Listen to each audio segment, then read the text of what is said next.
Srimati Padmini Srinivasan, mother of Srimati Dr.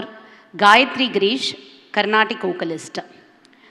8 வருட காலம் கன்சிஸ்டண்ட்டாக தென்கட்சி சுவாமிநாதன் வந்து ஏஆரில் வந்து அப்படியே காத்தாலன் இன்று ஒரு தகவல்னு சொல்வார். அந்த மாதிரி அந்த கன்சிஸ்டன்சிக்கு இருக்கிற பவரே தனி. அந்த மாதிரி 8 வருட காலம் டிடி பொதுகையில் ஆழ்வார்களும் அமுத தமிழும் அப்படின்ற தலைப்பில் திவ்ய பாசுரங்களை வந்து ரொம்ப அழகாக எல்லாருக்கும் எடுத்துகிட்டு போயிருக்காங்க. அது ஒரு மிகப்பெரிய சர்வீஸாக அவங்க செஞ்சுட்டு வராங்க.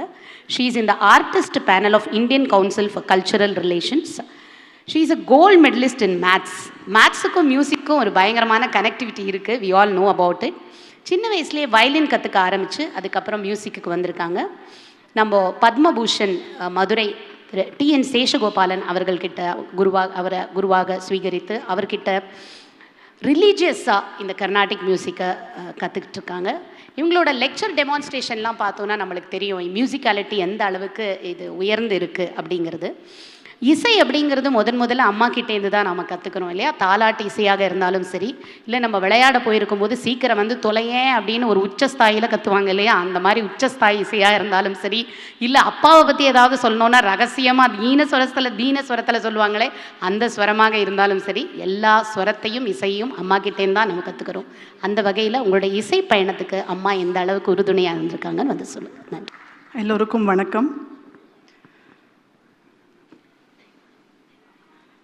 இந்த மாதிரி ஒரு நிகழ்ச்சியில் காயத்ரி கிரீஷ் அப்படின்னு ஒரு இண்டிவிஜுவலாக ரெக்கக்னைஸ் பண்ணி இந்த அளவுக்கு ஒரு நிகழ்ச்சியில் பங்கு கொள்ள முடியறதுன்னா அதுக்கு முழுமையான காரணம் என்னுடைய தாயார் பத்மினி ஸ்ரீனிவாசன் அவர்கள்தான். ஒரு குவிக் ரீவைண்ட் என்னோடய சைல்ட்ஹுட் டேஸுக்கு போனோன்னா, என்னுடைய ஃபார்மல் ட்ரைனிங் இன் மியூசிக் 6 வயசில் தான் ஆரம்பித்தது. இருந்தாலுமே பிறந்ததுலேருந்தே எங்களுக்கு வீட்டில் எப்போவுமே சங்கீதம் தான். அது ரேடியோ ஆகட்டும் இல்லை டிவி, ஏதோ ஒரு மீடியம். அம்மாவும் பாடுவா, கச்சேரிகள்லாம் நிறைய கொடுத்துருக்கா, ரேடியோவில் பாடியிருக்கா, டிவியில் பாடியிருக்கா, கச்சேரிகள் கொடுத்துருக்கா. ஸோ என்னுடைய முதல் குரு என்னுடைய தாயார் தான். வீட்டில் எப்போவுமே ஒரு கலைத்துறையில் வளரணும்னா ஒரு முக்கியமான ஒரு காரணம் இருக்கணும்னா ஒரு வீட்டில் அந்த சூழ்நிலை இருக்கணும். அதுக்கு வந்து எங்கள் வீட்டில் ஆரம்பத்துலேருந்தே எப்போவுமே சங்கீதம் தான் முழங்கிட்டே இருக்கும். நான் இது வரைக்கும் எங்கள் அம்மாகிட்ட ஒரே வாட்டி தான் அடி வாங்கியிருக்கேன், அதுவும் தொடையில். ரொம்ப சுவாரஸ்யமாக இருக்கும், படிக்காததுனால தான் இல்லை. இது எப்போன்னா நான் 2nd ஸ்டாண்டர்ட் படிச்சுட்டு இருந்தேன். அந்த 2ஆம் கிளாஸ் படிக்கிறச்சே ஒரு மியூசிக் காம்படிஷன் போனேன், பாடிட்டு வந்தேன், ஃபஸ்ட் ப்ரைஸ் வாங்கினேன். அதெல்லாம் இருக்கட்டும். அப்புறம் வீட்டுக்கு வந்த உடனே அம்மா, பாடினியா? பாடினேம்மா. சரியா பாடினியா? பாடினேன். ஸ்ருதி சேர்ந்து பாடினியா? பாடினேன். ஒழுங்காக தாளம் போட்டு பாடினியா? தாளம் போட மறந்து போயிட்டேனே. என்னுடைய பதில் கேட்ட உடனே இந்த தாளம் போடுற இடத்துல இந்த தொடையில் பலார்னு ஒன்று வச்சா, இனிமே நீ தாளம் போட மறப்பியா அப்படின்னு சொல்லி இன்னும் எனக்கு அந்த வலி, அந்த தொடையில் போட்டது இன்னும் மறக்கலை. அதனால் இந்த மாதிரி விஷயங்கள்லாம் ஒரு சின்ன வயசுலேருந்தே தாயார்கிட்டேருந்து நம்மளுக்கு கிடைக்கிற ஒரு சாப்பாடே அதுதான். அவங்களோட டேலண்ட்ஸ் பற்றி சொல்லணுன்னா ஏற்கனவே சொல்லிட்டேன். She was a great singer by herself. ரொம்ப நல்லா சமைப்பா, விதவிதமான டிஷ்ஷஸ் ரொம்ப ருச்சியாக இருக்கும். ஆர்ட்ஸ் அண்ட் ஹேண்டிகிராஃப்ட்ஸ் ரொம்ப பிரமாதமாக எல்லாம் கை வேலைப்பாடுகள்லாம். இன்ஃபேக்ட் எங்கள் ஆற்றுல குழந்தைகள்லாம் இந்த டேலண்ட் இருக்குன்னா அது முழுசாக பாட்டிக்கிட்டேருந்து வந்த டேலண்ட் தான் குழந்தைங்களுக்கெல்லாம். கொலு, நவராத்திரி கொலு, இன்னொரு தாயார் பற்றி கூட சொன்னால் இந்த மாதிரி அவளோட கொலுலாம் ரொம்ப ஃபேமஸ்னு. ஸோ அம்மாவும் வருஷம் கொலு வச்சு, இது சென்னையிலே ரொம்ப பிரபலமாக அம்மாவோட கொலு எல்லாருக்குமே தெரியும். அந்த மாதிரி நிறைய டேலண்ட்ஸ் அம்மாவுக்கு உண்டு. ஆனாலும் ஒரு தாயார் அம்மானாலே என்ன, she is an epitome of unconditional love and selfless sacrifices. எங்கள் அம்மாவும் அதே தான். நான் ஒரு 13 வயசில் மேடை கச்சேரிகள் பண்ண ஆரம்பித்தேன். தொடர்ந்து நிறையா வெளியூர் கச்சேரிகள் போக வேண்டிய ஒரு சூழ்நிலை, காம்படிஷன்ஸ் போனோம். ஸோ இந்த மாதிரி சிச்சுவேஷன்ஸ் வரைச்சே அம்மாவோட சங்கீதம் it took a back seat. She never wanted to project herself. எப்போவுமே குழந்தைகளுக்காக தான், எனக்காகட்டும் என் தம்பிக்காகட்டும் எல்லாமே எங்களுக்காக தான் பண்ணியிருக்கா அம்மா. ஸோ தான் பாடலை தான் கச்சேரி பண்ணலைங்கிற வருத்தமே அம்மா கிடையாது. எப்போவுமே வந்து நீ பாடினியா, நீ வந்து கச்சேரி பண்ணினியா, நீ கற்றுனியா, நீ ப்ராக்டிஸ் பண்ணியா, இதுதான் சிந்தனையே, இதுதான் அம்மாவுக்கு. ஸோ இந்த மாதிரி சாக்ரிஃபைசஸ் சொன்னால் சொல்லிகிட்டே போகலாம். அதாவது அவளுக்கு சிந்தனையே இந்த குழந்தை எப்படி பண்ணுறா அப்படிங்கிறது தான். உடம்பு சரியாக இல்லாமல் ஒரு தடவை ஐசியூவில் இருந்தா அம்மா. அந்த விசிட்டிங் ஹவர்ஸ் போது எனக்கு அன்றைக்கி சாயந்தரம் ஒரு இம்பார்ட்டண்ட் கச்சேரி இருந்தது.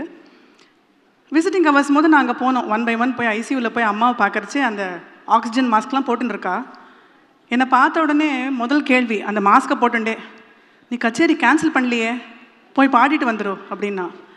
ஐசியூவில் கூட இருக்கான்னு நான் பார்த்து அது கூட பார்க்கல, திட்டினேன். இப்போ கச்சேரி தான் முக்கியமாக, நீ உடம்பை ஃபஸ்ட்டு சரி பண்ணிட்டு வீட்டுக்கு போகலாம், அதெல்லாம் அப்புறம் இருக்கட்டும் அப்படின்னு. அதனால் உடம்பு சரியாக இல்லாதப்போ கூட குழந்தைலாம் பாடணுமே, அவளோட அந்த எதுவுமே ஒரு தடை வந்துடக்கூடாதே அப்படிங்கிறது தான் அவளோட சிந்தனையே. என்னை வளர்த்தா, என்னோடய தம்பியை வளர்த்தா, அதோடு நிற்கலை. இன்னும் வருடங்கள் போச்சு.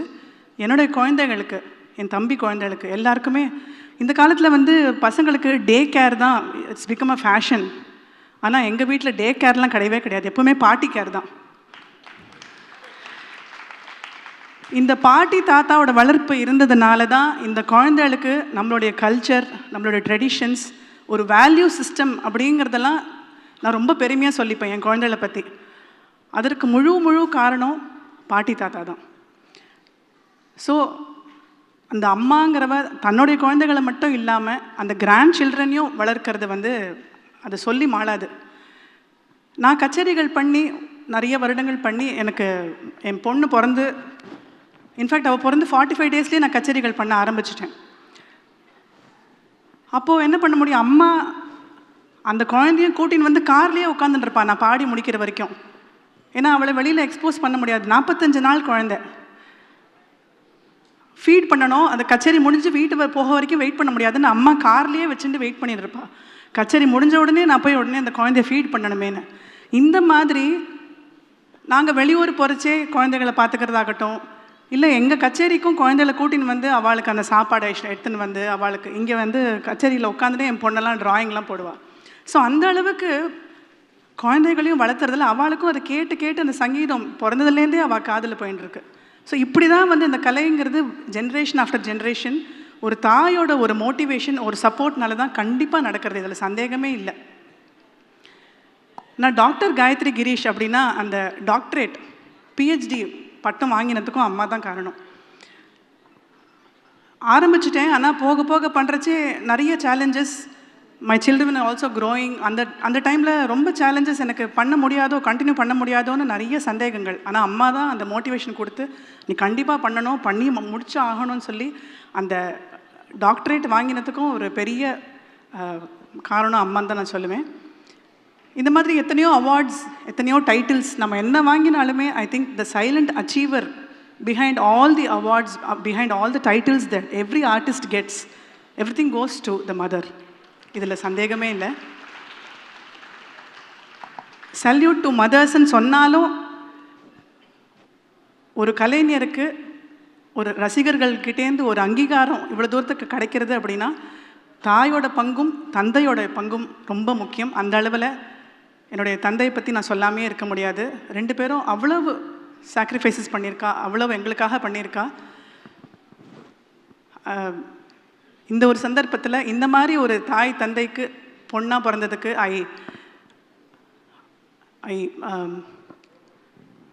Express my heartfelt gratitude to the almighty. Behind the scenes இருக்கிற இத்தனை அம்மாக்களை இந்த மாதிரி ஃப்ரண்ட் ஸ்டேஜுக்கு கொண்டு வந்து நம்ம எல்லாரும் புகழற மாதிரி இந்த மாதிரி ஒரு உன்னதமான நிகழ்ச்சியை நடத்தின திரு முரளி சார், கிருஷ்ணா ஸ்வீட்ஸ் முரளி சாருக்கும் அவருடைய டீம் எவ்வளோ பிரமாதமாக கோஆர்டினேட் பண்ணியிருக்கா. ஒவ்வொரு விஷயமும் அந்த இன்விடேஷன் பண்ணுறதுலேருந்து இன்றைக்கி இந்த ஃபங்க்ஷன் இங்கே நடக்கிற வரைக்கும் அவ்வளோ பிரமாதமான கோஆர்டினேஷன். ஸோ இந்த மாதிரி நம்மளுடைய மதர்ஸை வந்து ஃபோர் ஃப்ரண்ட்டு கொண்டு வந்து அவளோட பெருமையை நம்ம எல்லாருக்கும் எடுத்து காட்டி சொல்கிறதுக்கான அந்த வாய்ப்பை கொடுத்த ஸ்ரீ கிருஷ்ணா ஸ்வீட்ஸுக்கு என்னுடைய மனமார்ந்த நன்றியை தெரிவிச்சுக்கிறேன். மேடையில் உள்ள எல்லா தாய்மார்களுக்கும் என்னுடைய அனந்த கோட்டி நமஸ்காரங்கள். நன்றி, வணக்கம். மிக்க நன்றி அம்மா. முரளி சாருக்கு முதல்ல தேங்க் பண்ணணும். எல்லாரையும் வந்து ரொம்ப உபசரித்து நல்லா கவனித்து ஒருத்தரையும் எங்களுக்கெல்லாம் ரொம்ப மரியாதை பண்ணி அதெல்லாம் பார்த்தாலே எனக்கு மைசில் எடுத்து போயிடுத்து. என் குழந்தைகளெல்லாம் இவ்வளோ தூரம் வளர்த்ததை விட அவர் இத்தனை தூரம் அருமையாக எங்களெல்லாம் பார்த்துட்டது ரொம்ப சந்தோஷமாக இருந்தது. எல்லோருக்கும் வாழ்த்துக்கள். எல்லா பேரண்ட்ஸ்க்கும் சார்பில் நான் வந்து எல்லா குழந்தைகளுக்கும் வாழ்த்துக்கள் சொல்கிறேன்.